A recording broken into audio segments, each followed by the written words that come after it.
Aqui trata-se de denúncia oferecida em relação ao denominado Núcleo 4, que seria o núcleo de desinformação, em face de Ailton Gonçalves Moraes Barros, Ângelo Martins Denicoli, Carlos César Morichon, Giancarlo Gomes Rodrigues, Guilherme Marques de Almeida, Marcelo Araújo Bormevete e Reginaldo Vieira de Abreu, pela prática dos crimes de organização criminosa armada, tentativa de abolição violenta do Estado Democrático de Direito, golpe de Estado, dano qualificado pela violência e grave ameaça contra o patrimônio da União e com considerável prejuízo para a vítima e deterioração do patrimônio tombado.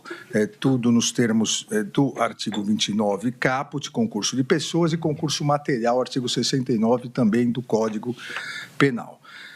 Aqui, dentro da organização criminosa, a Procuradoria-Geral da República imputa aos investigados os seguintes fatos.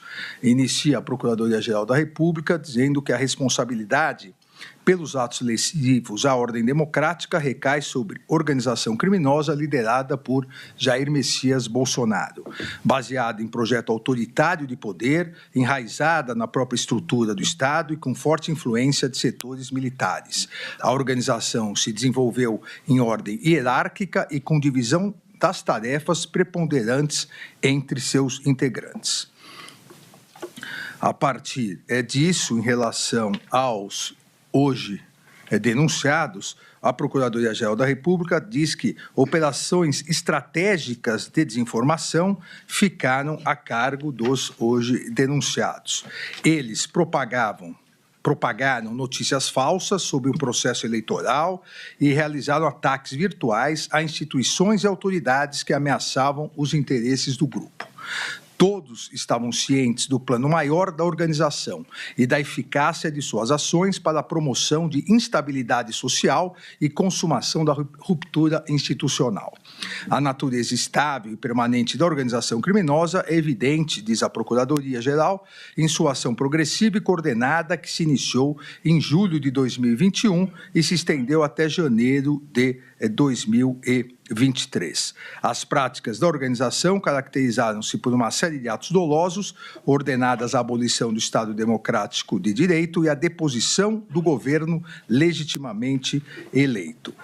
A partir disso, a Procuradoria passa a descrever os crimes contra as instituições democráticas e diz em relação aos denunciados que os denunciados também encadearam ações para abolir violentamente o Estado Democrático de Direito. Minaram em manobras sucessivas e articuladas os poderes constitucionais diante da opinião pública e incitaram a violência contra suas estruturas. As instituições democráticas foram vulneradas em pronunciamentos públicos agressivos e ataques virtuais proporcionados pela utilização indevida da estrutura de inteligência do Estado. O ímpeto de violência da população contra o Poder Judiciário foi exacerbado pela manipulação de notícias eleitorais baseadas em dados falsos. Ações de monitoramento contra autoridades públicas colocaram em risco iminente o pleno exercício dos poderes constitucionais. Os alvos escolhidos pela organização criminosa somente não foram violentamente neutralizados devido à falta de apoio do alto comando do Exército ao decreto golpista, que previa expressamente medidas de interferência nos poderes constitucionais.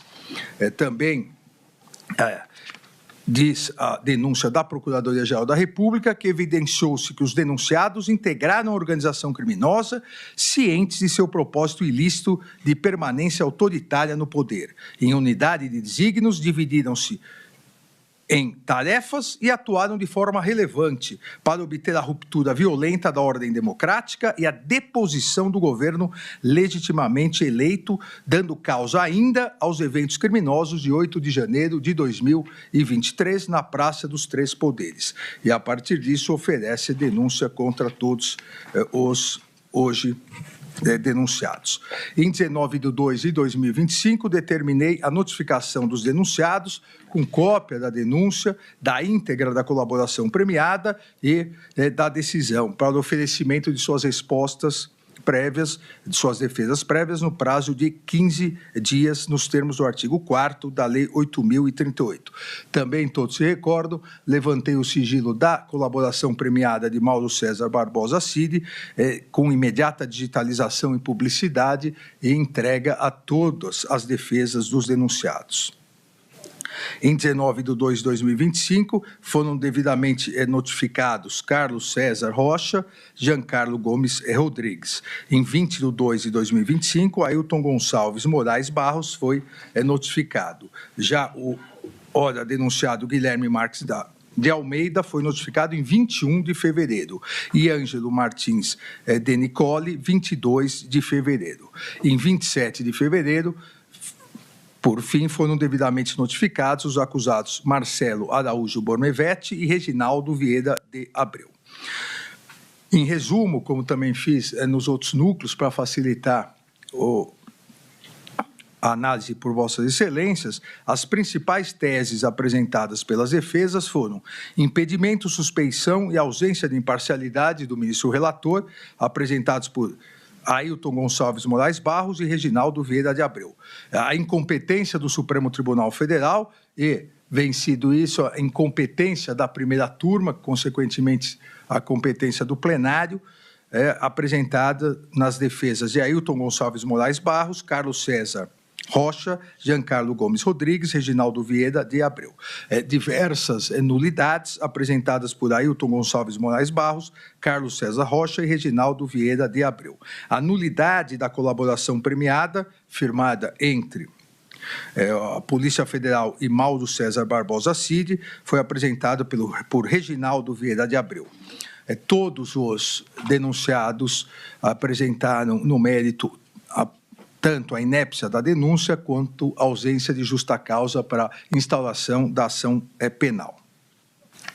Ailton Gonçalves Moraes Barros, além das preliminares, especificamente em relação à inépcia da denúncia, disse que, no caso concreto, imputa-se ao denunciado uma série de crimes gravíssimos sem a devida individualização. Assim como, por não individualizar minimamente a conduta, a denúncia seria inepta.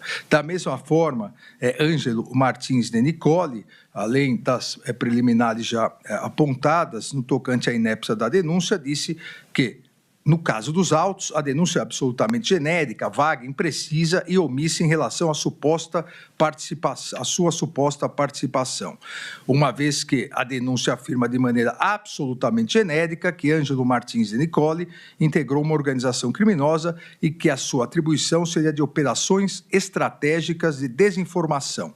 Ainda o denunciado, em sua defesa, afirma que propagaram notícias falsas sobre o processo eleitoral e realizou ataque virtual a instituições e autoridades que ameaçavam os interesses do grupo, que essa afirmação é genérica e não individualiza a sua conduta.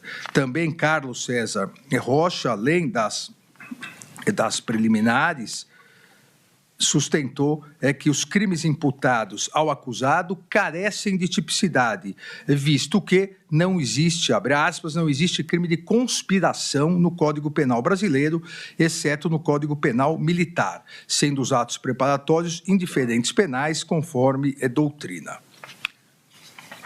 Também alega a inépcia da denúncia por inexistência de uma única prova de que ele, por seu agir, ou de um dos requisitos de concurso de agentes, e expõe aqui as suas razões. Giancarlo Gomes Rodrigues, apresentando a sua defesa prévia, além também das preliminares, alegou a inépcia da denúncia, afirmando que o Ministério Público estabelece uma relação de uso ilegal da ferramenta e prática de crimes, mas não esclarece questões indispensáveis para o oferecimento da denúncia, e complementa que o órgão acusatório deixou ainda de especificar quais pesquisas realizadas por Giancarlo no período delimitado teriam sido praticadas com finalidade criminosa, o que seria imprescindível para tornar apta a denúncia e principalmente para permitir o contraditório e a ampla defesa do acusado. Por sua vez, Guilherme Marques de Almeida, além das preliminares, salienta a inépcia da denúncia, ressaltando que é nítida diante da ausência que a sua inépcia é nítida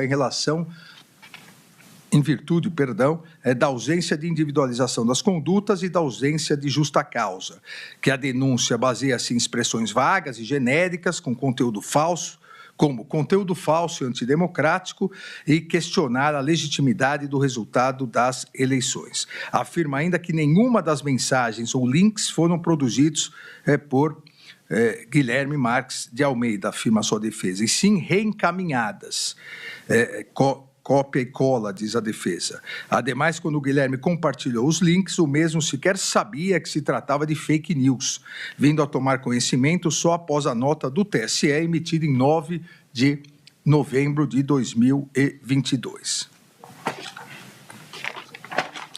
Marcelo Araújo Bormevete, da mesma forma, aponta a inépcia da denúncia, porque diz que, não obstante extensa narrativa trazida pelo Procurador-Geral da República, não esclarece com clareza de que forma o denunciado teria contribuído com consciência e vontade para a ocorrência dos crimes a ele atribuídos.